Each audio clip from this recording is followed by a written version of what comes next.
আমাদের সেন্ট্রাল অফিসে দাবি দিতে হবে, ধর্মঘট আন্দোলন চলছে, চলবে। আমাদের দাবি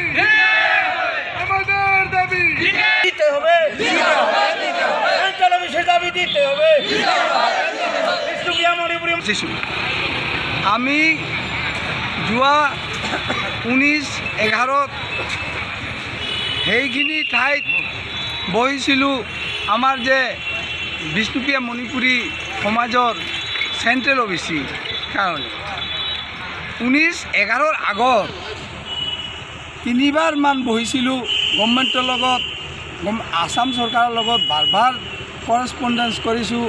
আসাম ষ্টেট কমিটি আৰু আমাৰ কেন্দ্ৰীয় বিষ্ণুপ্ৰিয়া মণিপুৰী কেন্দ্ৰীয় কমিটি বাৰ যোগাযোগ কৰাৰ পিছতো দিয়া নাই। লাষ্ট আমি যোৱা 19-11 বহাৰ পিছতো আজিলৈকে আমাৰ গভৰ্ণমেণ্টে একো সঁহাৰি জনোৱা নাই।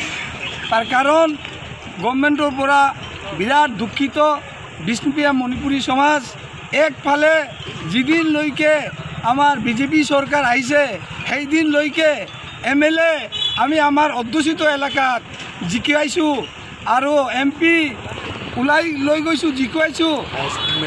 আৰু মেজৰিটি বিষ্ণুপ্ৰিয়া মণিপুৰী অধ্যুষিত এলেকাত পঞ্চায়ত ইলেকশ্যনো আমি একে সুৰত আমাৰ বৰ্তমান চৰকাৰ গভৰ্ণমেণ্টত যিবোৰ কেণ্ডিডেট আছিল সেইবোৰক ওলাই দিছোঁ। তাৰ ওপৰতো গভৰ্ণমেণ্ট আমাক কিয় ইমান বেয়া পায়? দুখেৰ কথা, বড় দুখৰ কথা যে এটা সৰু এটা জাতি, আমাতকৈ সৰু জাতি আছে, বিভিন্ন আন কাষ্ট আছে, 140,000ৰ তলত আছে। সেইবোৰক যিবোৰ গভৰ্ণমেণ্টৰ ডিমাণ্ড আছে সেইবোৰ ডিমাণ্ড পাইছে। আমি কিন্তু ইমান 2.5-3 লাখ মানুহ অসমত, তাৰ পিছতো দীৰ্ঘদিন আন্দোলন কৰাৰ পিছতো, কৰেছপণ্ডেঞ্চ কৰাৰ পিছতো আমাৰ দাবীবোৰ আজিলৈকে গভৰ্ণমেণ্টে দিয়া নাই।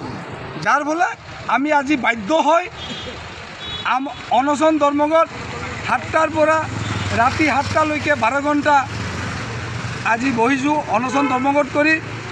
আজি বহাৰ পিছত আমি 3 দিন বা 4 দিনৰ পিছত গভৰ্ণমেণ্টে আমাক যদি কোনো সঁহাৰি নিদিয়ে তেনেহ'লে আমি লাগাতাৰ অনশন ধৰ্মঘট কৰি যাম। এই আমাৰ উদ্দেশ্য।